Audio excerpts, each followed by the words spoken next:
Welcome to Mexico Unexplained, where we will explore the magic, the mysteries, and the miracles of Mexico. This series presents information based partly on theory and conjecture. The podcaster's purpose is to suggest some possible explanation, but not necessarily the only ones to the subjects we will examine. Here is your host, Robert Bitto.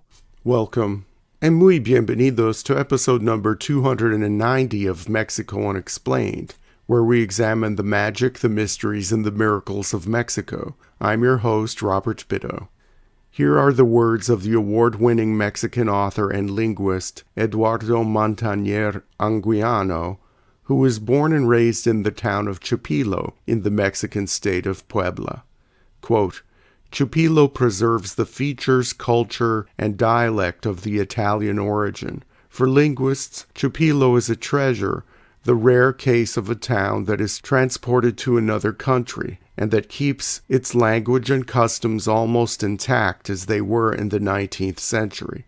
To its Mexican neighbors, Chipilo is a strange place of sturdy, blonde, red-haired, and unusually thrifty and prosperous peasants. In the streets, there are no children playing cascaritas, nor police officers. There are no pints or election banners, no trash, and no grocery stores on every corner. There is a Salesian convent, 3 schools, the Casa de Italia, a library, the presidency, a sausage, cold meat, and cheese shop, and a couple of cafes. There are 2 banks, a fleet of relatively new cars, concrete paved streets, and stables and carpentry in the backyard of each house. While many of the Mexican neighbors lack modern services, all of the Chipileños have houses with water, drainage, electricity, and education. End quote. While some of what Anguiano wrote was the boasting of a native son of Chipilo, the town is indeed interesting and unique in Mexico. Located some 12 miles west of the city of Puebla, the capital of the Mexican state of the same name has grown out to meet this town, and some would consider Chipilo a suburb of the capital city. This was not always the case, and Chipilo's relative isolation up until the late 20th century was responsible for the preservation of its distinct culture and language. So how did this Italian colony in the center of Mexico come to be? Chipilo was not the first Italian colony in Mexico. Right after independence, the new nation of Mexico talked about bringing in European colonists, specifically Italians, to settle the Isthmus of Tehuantepec and also the far-flung province of Texas. Italians were Catholic and considered industrious, and the similarities between Spanish and the languages spoken in the Italian peninsula were also a plus. In 1857, Mexican President Ignacio Comonfort issued a regalmento, or land grant, for a small colony of Italians to be established on the banks of the Tecolutla River in the state of Veracruz. The colonists were to come from the city of Genoa, which was then part of the Kingdom of Savoy-Sardinia in the years before Italian unification. The consul for the Kingdom of Savoy-Sardinia in Mexico, Giovanni Musso, signed the contract along with Luigi Massi, who was to represent the Italian settlers in Mexico. In late 1857, a few dozen families arrived at Veracruz from Genoa and founded the city named Cristo. The colony failed, however, because the climate was too tropical for the majority of the settlers. Most of these colonists returned to Italy, but some moved to the larger cities of Mexico and eventually blended into the general mestizo population. In the early 1880s, under the rule of Porfirio Diaz, Mexico renewed its effort to attract Italian immigrants. In addition to Chipilo, there were 5 other Italian colonies founded within the Federal District of Mexico and sponsored by the federal government. Their names were Porfirio Diaz, Carlos Pacheco, Fernandez Leal, Diez Gutierrez, and Aldama. The government paid for the colonists' passage to Mexico, and when they arrived, the government also gave the settlers cash advances for tools, seeds, and daily needs to be repaid with the first harvest. These 5 colonies either experienced various degrees of collapse or lost their Italianness over time as indigenous and mestizo Mexicans from the surrounding areas moved in. As an aside, the modern-day town called Nueva Italia, which translates to New Italy, located in the state of Michoacan, was never a colony of Italians like the others previously described. Nueva Italia began as a large ranch founded by Italian immigrant Dante Cusi in 1909.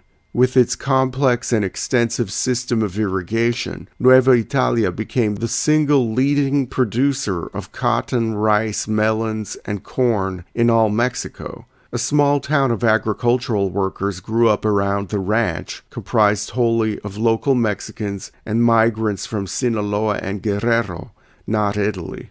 With the help of agents and the federal government, the state of Puebla sought to attract their own colony of Italians in 1882. They selected a tract of land near a place to the west of the capital city, which had been known since ancient times as Chipilac.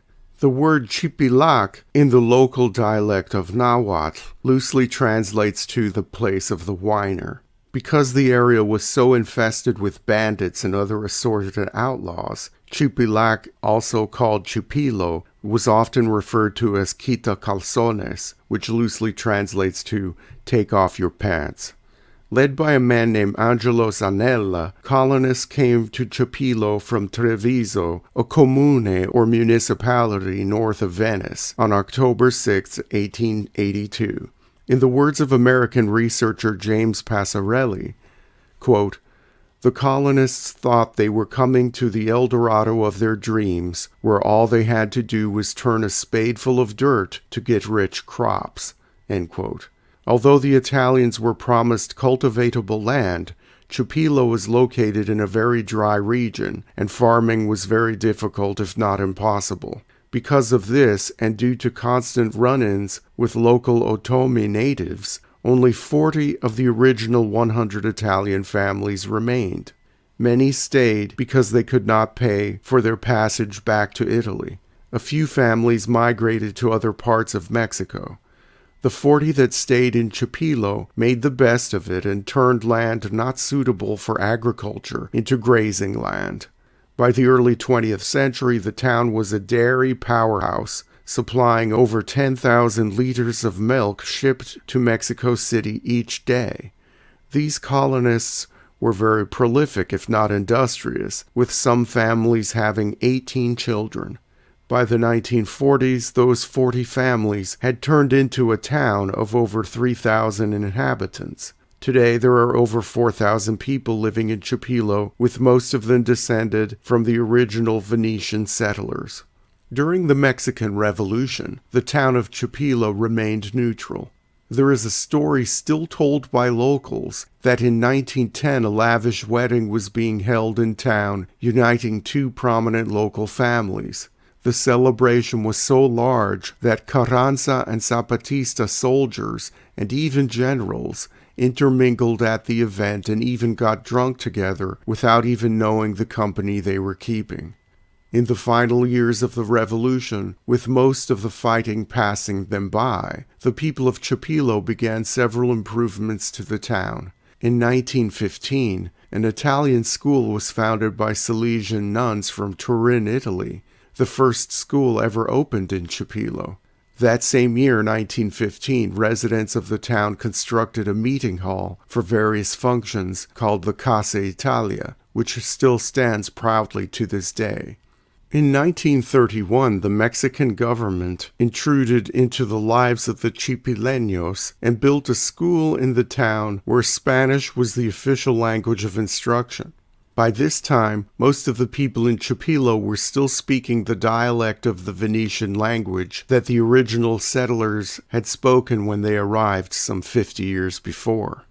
In the 21st century, the language spoken in Chipilo and by those Chipileños who have located to other parts of Mexico and to the U.S. has undergone great examination by linguists, historians, and even Mexican government officials.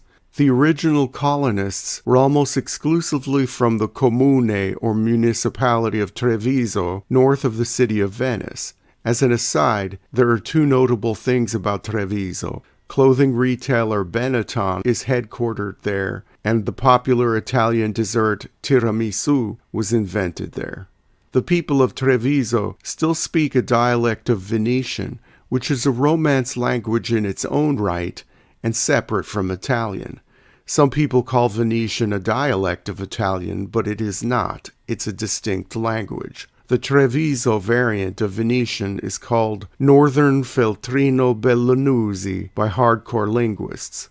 This rare dialect spoken in and around Treviso has been somewhat overrun by mainstream Venetian and even more by Italy's national language, Italian. Like so many other indigenous languages around the world, younger people have no interest in learning or using this obscure dialect.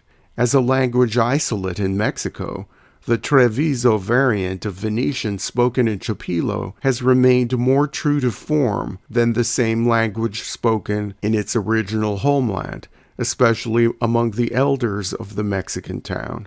The Treviso dialect of this dying Romance language, called Venetian, has managed to be preserved in Mexico by its lack of contact with the outside world.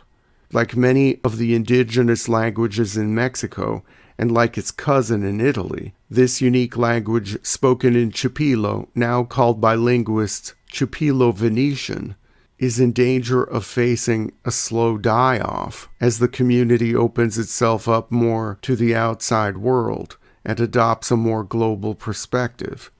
Many leaders in the town and their advocates, some of them at the national level, have asked the Mexican government to put the Chipilo Venetian language on the list of protected languages in Mexico. With this status comes government funding and other resources to ensure language preservation. It also comes with attention and awareness, which are also important. Cultural exchanges with Italy have helped foster interest in language preservation and have encouraged Chipileños to write poetry and other forms of literature in their unique dialect of Venetian. Although facing pressures from modern society, the town of Chipilo will most likely maintain its unique culture and language for the foreseeable future, thus continuing to contribute to the diversity that enriches the country of Mexico. Thank you once again for listening to another episode of Mexico Unexplained. Remember to like and subscribe to us on YouTube and follow us on Twitter. Tell your friends by sharing these shows with others. Please go to our website, MexicoUnexplained.com, for references, illustrations, and for free access to transcripts of past shows. Please visit Amazon.com to purchase the books Mexico Unexplained and Mexican Monsters, to get hard copies of The Magic, the Mysteries, and the Miracles of Mexico. We appreciate your kind attention once again. Until next time, thank you and gracias. Thank you for listening to another episode of Mexico Unexplained with host Robert Bitto. For show summary, relevant links, and commentary, please check out our website at mexicounexplained.com. Like us on Facebook and be a part of the conversation. Adios and hasta la vista.